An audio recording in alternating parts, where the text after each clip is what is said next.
Embryo कैसे बनता है और वो बच्चेदानी के अंदर कैसे चिपकता है। अगर आपका ट्यूब 3 दिन के बाद इस भ्रूण को अंदर नहीं पहुंचा पाता है और ऐसे कंडीशन में एक जानलेवा कंडीशन हो सकती है।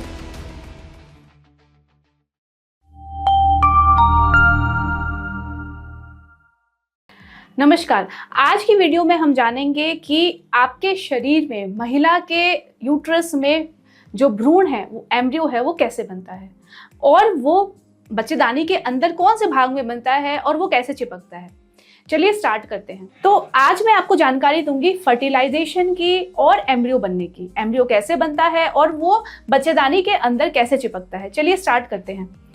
जब आपका ओव्यूलेशन होता है, यानी एग ओवरी से रिलीज होता है, जिसको हम बोलते हैं ओव्यूलेशन, ये एग जो होता है वो ये ट्यूब सीलिया के थ्रू कैच कर लेता है और इस एग को यहाँ पे लेकर आता है। जब ये एग ट्यूब में आता है तो उसको फर्टिलाइजेशन के लिए क्या चाहिए? स्पर्म्स।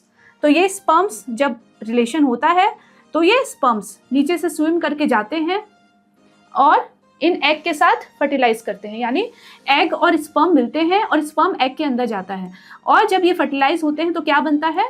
एम्ब्रियो, यानी जाइगोट। फर्टिलाइजेशन के बाद जाइगोट बनता है। अच्छा, ये जो जाइगोट होता है ये ट्यूब के अंदर ही ग्रो करता है। ट्यूब के अंदर ग्रो करता है 3 दिन तक, यानी जो नली होती है इस छोटे से बीज को अपने अंदर बड़ा करती है, न्यूट्रिशन देती है 3 दिन तक। 3 दिन के बाद जब वो डे 3 का एम्ब्रियो हो जाता है, डे 3 का एम्ब्रियो बनने के बाद इस ट्यूब का काम होता है इसको लेकर यूट्रस के अंदर ट्रांसफर करना और 2 दिन तक ये यहीं पे ग्रो करता है और जब वो 5वें दिन का एम्ब्रियो हो जाता है तो 5वें दिन के एम्ब्रियो पे वो यहाँ पे चिपक जाता है और धीरे धीरे ग्रो कर वो पूरी प्रेगनेंसी को आगे बढ़ाता है।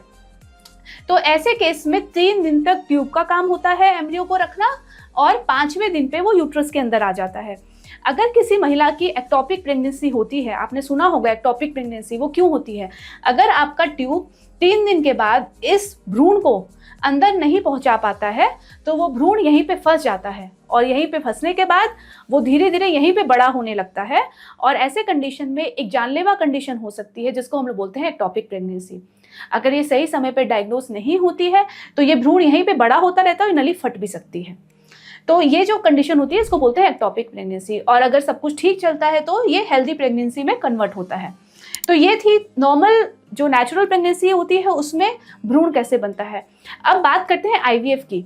आईवीएफ में हम भ्रूण कैसे बनाते हैं? आईवीएफ में हम आपके एग को बाहर निकालते हैं, नीडल के थ्रू बाहर निकालते हैं और आपके हस्बैंड के स्पर्म से इसको मिलवाते हैं, जिसको हम लोग बोलते हैं इक्सी। इसके बाद हम लैब में ही एम्ब्रियो को बनाते हैं, यानी लैब में ही आपका एम्ब्रियो 5 दिन तक ग्रो करता है। 3रे दिन पे वो डे 3 का एम्ब्रियो कहलाता है, यानी इस वाले स्टेज पे, और 5वें दिन पे वो डे 5 का एम्ब्रियो कहलाता है, जिसको हम लोग बोलते हैं ब्लास्टोसिस्ट। इन दोनों में से हेल्दी एम्ब्रियो कौन सा है आईवीएफ के लिए? ये वाला, क्योंकि अगर हम डे 5 का एम्ब्रियो ब्लास्टोसिस्ट आपके यूट्रस के अंदर डालेंगे तो वो जाकर इम्प्लांट होगा। अगर हम डे 3 का एम्ब्रियो डालेंगे तो डे 3 का एम्ब्रियो पहले डे 5 तक जाएगा, ग्रो करेगा, फिर इम्प्लांट होगा। तो डे 5 का एम्ब्रियो जल्दी इम्प्लांट होता है, इसलिए ब्लास्टोसिस्ट के प्रेगनेंसी के चांसेस ज़्यादा होते हैं आईवीएफ में। तो ये था डिफरेंस एम्ब्रियो फॉर्मेशन में, नेचुरल प्रेगनेंसी में और आईवीएफ में।